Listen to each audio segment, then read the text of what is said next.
What's up, nerds? Knights of the Old Republic, or KOTOR for short, is one of the most influential Star Wars games of all time. Not only is it a Game of the Year winner, KOTOR has a direct sequel, a tie-in MMO, ports on every device known to man, and after much patience, a modern remaster. Okay, I lied, the remaster hasn't come out yet. It was announced 5 years ago, then people said it was dead, and then other people said it wasn't actually dead, and now a court case has revealed that it is in fact real and alive. We still don't know when the damn game is gonna come out, but in the meantime, we can discuss some things a KOTOR reimagining would need to be a success with modern audiences.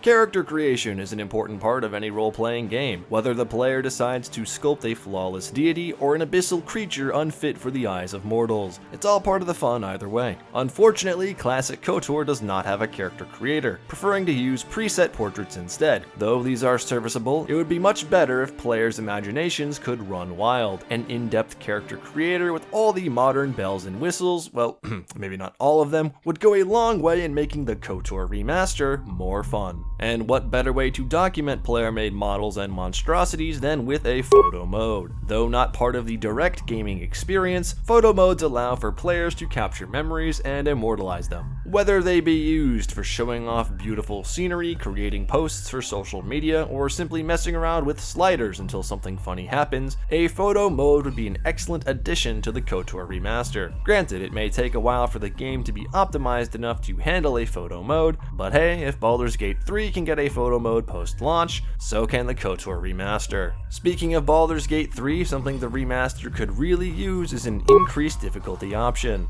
Even on the highest difficulty of difficult, KOTOR isn't that challenging. If you have a good build and your companions have decent enough gear, most content in the game is ridiculously easy. And even if you do mess up at some point, you can just save scum and try again. With a game difficulty along the lines of Honor Mode from Baldur's Gate 3, this would no longer be the case. Not only are enemies tougher and bosses more unique, Honor Mode only allows one save slot that will delete itself if your party is wiped out. With some added rules such as no inventory healing, a less generous economy, less mobility between planets, and more punishing companion KOs, the KOTOR remaster would have a real gameplay challenge for veteran players to conquer. Also, it would make for a really good challenge video. Just saying. As players discover new strategies for beating a hypothetical KOTOR Honor Mode, they'll lead a way to quickly filter good builds from bad. Unfortunately, KOTOR Classic has no way to try out different character setups apart from making a new game or using mods. To remedy this, I think the KOTOR Remake should implement a respec system for both player characters and companions. I know there's some debate on whether or not respecialization is balanced, but like, come on, it's a single player game. Let us have fun and try things. If there's a genuine concern over the higher difficulties becoming too easy, I guess the ability to respec can be hidden with an NPC that players have to search for or accessed via a hefty resource investment. Whatever the price is, it would definitely be worth it to make T3M4 into the mobile combat platform that he was destined to be. Speaking of improving companions, a great way to breathe some fresh air into the KOTOR remake would be expanding on the charming crew of the Ebon Hawk. A great place to start would be creating an influence system. Present in KOTOR 2, and basically every RPG after KOTOR Classic, influence systems serve as more than just a way to track your relationship with any given companion. They can be used to create dynamic new encounters based on your influence level. In the base game, if you're really nice to Bastila, she will confess her love to you, but being mean to her doesn't trigger anything different apart from some scoldings. With a new influence system, perhaps reaching the lowest possible influence with Bastila could see her realize the mistake of past choices and attempt to pull a Ryan Johnson on you. An influence system could also greatly improve certain companion stories. Juhani, for example, is only interesting when she's trying to kill you and never again. Perhaps if, like in KOTOR 2, your dark side or light side influence rubs off on her, she could serve as your sort of Padawan/apprentice, respectively. A similar thing could be done with Zalbar, as you can already directly influence his morality in the base game, and T3M4 KOTOR, as he's basically a blank slate already. Give all of these new influence-based encounters some new performances where possible, polish up some companion quests a bit more, and our beloved cast of misfits will be able to stand against the likes of Shart and Keanu Reeves. Another element of KOTOR's gameplay that should receive some attention is combat. KOTOR's combat is a fusion of action RPG and turn-based mechanics, very reminiscent of how old-school MMOs work, and directly inspired by D&D 3.5e. I don't think KOTOR's combat should change at its core. If the remake tried to lean too heavily into action RPG mechanics, KOTOR would feel too much like Mass Effect, and if they lean too heavily into turn-based mechanics, they may slip into CRPG territory or the less than stimulating gameplay of hotbar loops in SWTOR. Keep combat the way it is in vanilla, but add elements that make it more exciting and /or interactive with the gamers of today. More variable combat animations that play when chaining certain attacks together, hitting for critical damage, missing, or getting a one-shot would certainly make your character feel more reactive. And perhaps if certain conditions are met, there could be execution animations or extra style points. I mean, who wouldn't want to see your main character hit a bad guy with a dismemberment after a tight lightsaber duel? Do the same thing with force powers and explosives against some semi-destructible environments, and the KOTOR remaster will have flash and panache for days. Another way to inject variety into KOTOR's combat would be through expansions to the sandbox. I'm talking about new weapons, new consumables, new force powers, new feats, skills, build opportunities, anything that can fit into the Old Republic era without feeling too out of place. KOTOR 2 would be a great place to draw inspiration from, and if you look hard enough, I'm sure SWTOR has some tame elements that could be added as well. And of course, when in doubt on whether something belongs in the game or not,